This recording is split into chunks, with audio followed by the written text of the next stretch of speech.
Hi, welcome to MediatorPodcast.com, a podcast and video series about mediation, negotiation, and collaboration. My name is Melissa Gragg, and I'm a divorce, valuation, and mediation expert in St. Louis, Missouri.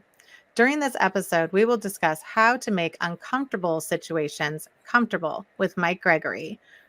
Mike is a mediator in Minneapolis, Minnesota, author of 13 books regarding various topics about valuation, collaboration, and the creator of the collaboration effect. If we look at what type of communication works best and how and why do we make situations more comfortable? Like, shouldn't we just let them yell at each other?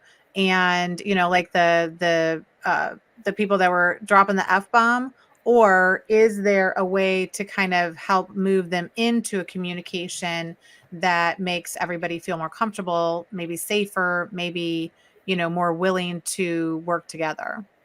Now, when I talk about communication, I'm going to talk about this on three different levels. I'm going to start off with, we have generational differences. And with generational differences, I'm a baby boomer. I prefer a face-to-face conversation. But my kids are millennials, and my kids prefer a text. In fact, they prefer a text so much, I need to text them and I'll say, will you call me? And that doesn't work. They'll say, what do you want to talk about? Okay. Do I really need to pick up the phone and talk with you, Dad? Okay. So I'm picking up on when you have a text, all you have are the words.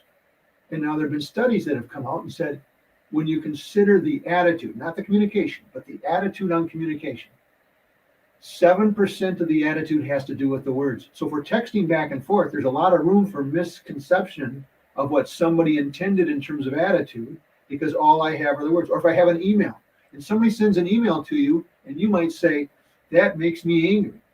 Well, you have some choices. I'm always suggesting open a Word document and you respond with how you feel right now to that email, but it's not on an email going back. It's in a Word document. And what that allows you to do is label your negative feelings. You can say everything you want in that Word document about how you're feeling and why. And then don't do anything with it except save it. And the next day come back and look at it again and say, I can do several things. I can delete it. I can just save it. I can edit it and make it now, what is it I really need to do to respond to this and be professional in how I respond? And so in that sense, that all has to do with what? Just the words. But on the other hand, if we pick up the phone and we can talk to somebody, we can hear the tone of their voice.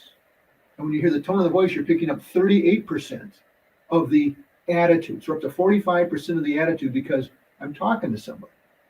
And then if I can see you face to face, that picks up 55% because I can see your facial expression. I can see your body language. And it's better if we're here in a virtual situation. You can see me somewhat. But on the other hand, if I step back here a little bit, I've been talking with my hands all the time. This is Mike Gregory just talks with his hands. That's what I do. I'm an excited guy.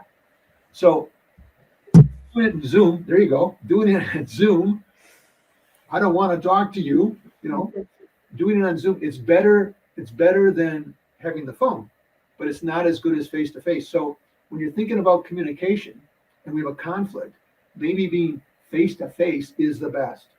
Doing it virtual on Zoom is maybe second best. Doing it on the phone is third best. Doing it on a text is the worst, but might be the best you can do. And you have to come with folks with where are they coming from. If you have a conflict and it's pretty simple, you can probably do a lot in a text. Just, are you going to pick me up at school? What time? When? We're good. Bam, we go. Text work just great. There's not a whole lot of room for conflict there.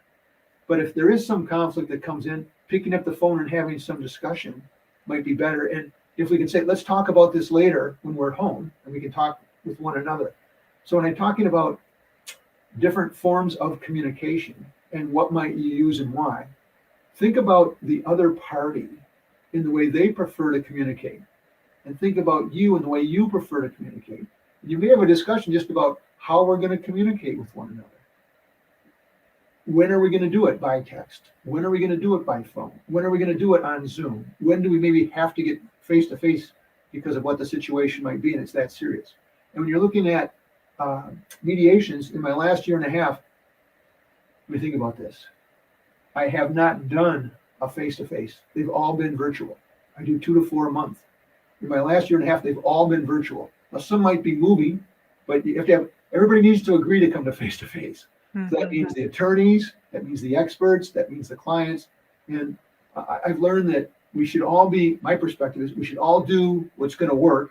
And if some people are willing to do face-to-face and others say we can have them on Zoom, that's okay.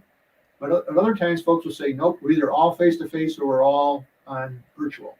So Mhm. I work with the clients on what they want to do. But prior to that, they were all face-to-face.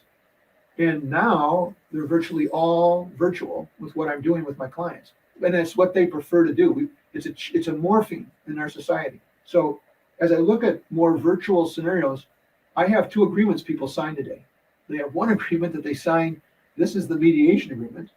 And then I have them sign another agreement that says, but because it's virtual, there are all these other things that have to happen. No one else can be in the room. No one else can be within earshot. I mean, there's I have a 3 or 4 page document of all things that we need to do because this is a virtual mediation, because I want to ensure as much as we can that just the parties that are there will interact with each other. And sometimes you have the attorney and a client might be in an office together and they will mute the phone and they're now talking to each other. And I'll say, we can't use our phones.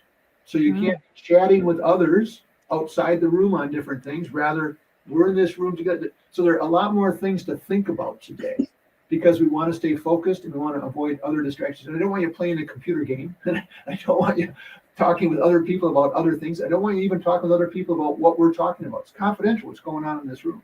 So Mhm. these are all things that today we all need to think about going into that mediation.